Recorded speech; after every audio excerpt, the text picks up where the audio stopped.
মা বাবা কখনো ক্লান্ত হয় না, তারা সবসময় প্রস্তুত থাকে সন্তানদের জন্য। হ্যালো এভরিওয়ান, আসসালামু আলাইকুম। আশা করছি সবাই অনেক বেশি ভালো আছেন।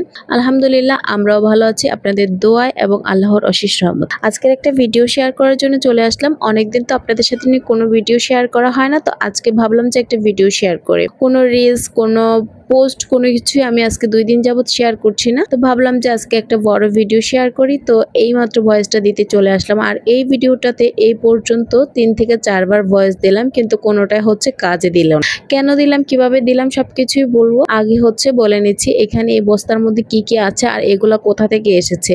এগুলো আমার আব্বু নিয়ে আসছে গ্রাম থেকে, আর এগুলো সম্পূর্ণই নিজেদের, একদমই ফ্রেশ। আর এগুলো আমার আব্বু গ্রাম থেকে আমাদের জন্য নিয়ে আসছে।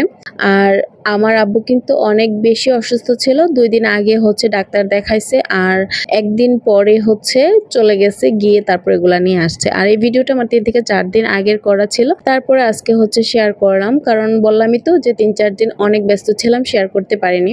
আব্বু এত বেশি অসুস্থ ছিল, পরে হঠাৎ করে গ্রামে চলে গেছে, গিয়ে আমাদেরকে এগুলা পেরে টেরে ফোন দিছে। তারপর বললাম যে কোথায়, বলো যে এগুলা দেখো। তো আসলে দেখলাম যে এত কলা, তারপরে সাথে ছিল আম, তো এগুলাই পেরেছে। তো বারবার বলতেছিলাম যে কখন গেলা, কিভাবে গেলা, আব্বু তো অনেক বেশি অসুস্থ। পরে বলছিল যে তোর বাপ তারা মানে গ্রামে আসার কথা বারবার বলতেছিল, তার জন্যই হচ্ছে চলে আসলাম। তো আর এগুলা পেরে নিয়ে আসলাম আর কি তোদের জন্য। তো অনেক বেশি করে নিয়ে আসতে চাইছিল, তো পরে ওগুলা একটু বললাম যে না, এগুলা যেন রেখে দেওয়া হয় বা ওখানে কাউকে দিয়ে দেওয়া হয়, বা যেটাই পারে করুক, এতগুলো আনার দরকার নেই। তারপরে কিন্তু অনেকগুলা নিয়ে আসছে, আর এতগুলা কিন্তু একেবারে খাওয়া পসিবল না। আর আমি এখানে কিন্তু একেবারে একটা বোকামি করে ফেলছি, এতগুলা কলা আমি একসাথে পেঁচিয়ে হচ্ছে রেখে দিয়েছিলাম, আর সেই জন্য হচ্ছে সবগুলা একসাথে পাইকা গেছিল আর কি।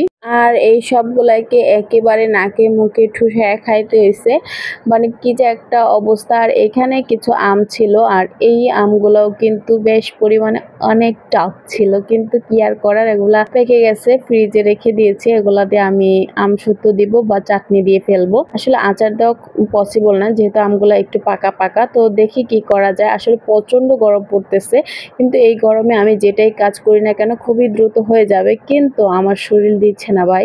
এত গরমের মধ্যে কোনো কাজ করতে ইচ্ছে করতেছে না। আর এখানে ছিল হচ্ছে আমার বোন দিয়েছিল কিছু আম, আমার আব্বুর জন্য নিয়ে আসছিল ওর গাছ থেকে, আর ওখান থেকে কিছু আম্মু দিয়ে দিয়েছে। আর এই আমগুলো নাকি আব্বুর কাছে অনেক বেশি ভালো লাগছিল, কিন্তু আমার কাছে এত বেশি একটা ভালো লাগে নাই। অনেক বেশি আটি বড় বড় ছিল, তেমন মাংস ছিল না, বাট এটা আব্বুর কাছে অনেক পছন্দের ছিল, এই জন্য আব্বুর জন্য ও নিয়ে আসছে, আর আম্মু এখান থেকে কিছুটা আমাদের জন্য দিয়ে দিয়েছে। তো যাই হোক, যারা যারা এতক্ষণ ধৈর্য ধরে আমার ভিডিওটা দেখেছেন সবাইকে অসংখ্য অসংখ্য ধন্যবাদ। সবাই ভালো থাকবেন, সুস্থ থাকবেন, আর অবশ্যই অবশ্যই পেজটাকে ফলো দিবেন, চ্যানেলটাকে সাবস্ক্রাইব করবেন। আজ এ পর্যন্ত, আল্লাহ হাফেজ, টাটা।